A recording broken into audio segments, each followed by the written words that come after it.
ભારત અત્યારે ટેકનોલોજી અને વિજ્ઞાનમાં આગળ વધી રહ્યું છે, ત્યારે હવે ઉત્તરાયણમાં વેસ્ટ થયેલી દોરીના વેસ્ટનો નિકાલ વૈજ્ઞાનિક રીતે થશે.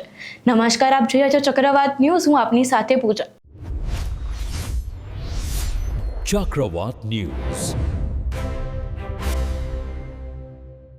ઉત્તરાયણ આવે એટલે રસ્તા પર પતંગ અને દોરી એમને પડેલા જોવા મળે જ છે.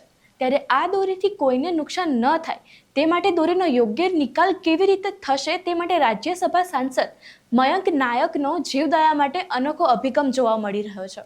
ઉત્તરાયણ બાદ તેઓએ 800 કિલો વેસ્ટ દોરી 150 રૂપિયા કિલોના ભાવે ખરીદી અને મહાનગરપાલિકાને સોંપી. હવે માનપા આ દોરીનો વૈજ્ઞાનિક ઢબે નિકાલ કરશે.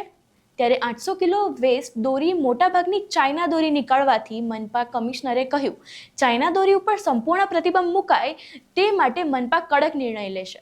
ઉત્તરાયણના તહેવાર પછી જે દોરી અને એના ગૂંચળાઓ જ્યાં ને ત્યાં પડ્યા હોય છે, જેને કારણે પશુ પંખી, પર્યાવરણ અને સાફ સફાઈ, સ્વચ્છતા આ ત્રણેયને નુકસાન કરતું હોય છે. એના કારણે ગઈ સાલ પણ અમે આ પ્રયોગ કર્યો હતો અને આ સાલે અમે આ પ્રયોગ કર્યો અને 800 કિલો કરતાં વધારે દોરીનો સંગ્રહ થયો છે.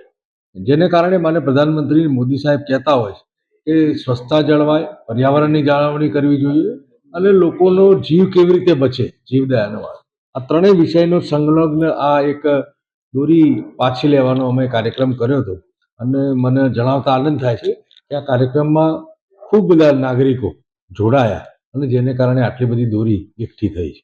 આ દોરી હવે કેવી રીતે નિકાલ થશે અને પ્રજાને શું મેસેજ છે કે અમે આ દોરીનો નિકાલ કોર્પોરેશનના કમિશનર આદરણીય રવિન્દ્ર ખટાલેજી અને અમારા આજે આ કાર્યક્રમ અમે રાખ્યો તેમાં અમારા જિલ્લા ભારતીય જનતા પાર્ટીના પ્રમુખ ગિરીશભાઈ, અમૂલના ચેરમેન આદરણીય અશોકભાઈ, અમારા ધારાસભ્ય આદરણીય મુકેશભાઈ પટેલ સહિતના આગેવાનોની ઉપસ્થિતિમાં આ તમામ દોરીનો જથ્થો અમે કોર્પોરેશનના હવાલે કર્યો છે અને કોર્પોરેશન આના વૈજ્ઞાનિક પદ્ધતિથી આ દોરીનો નિકાલ કરશે.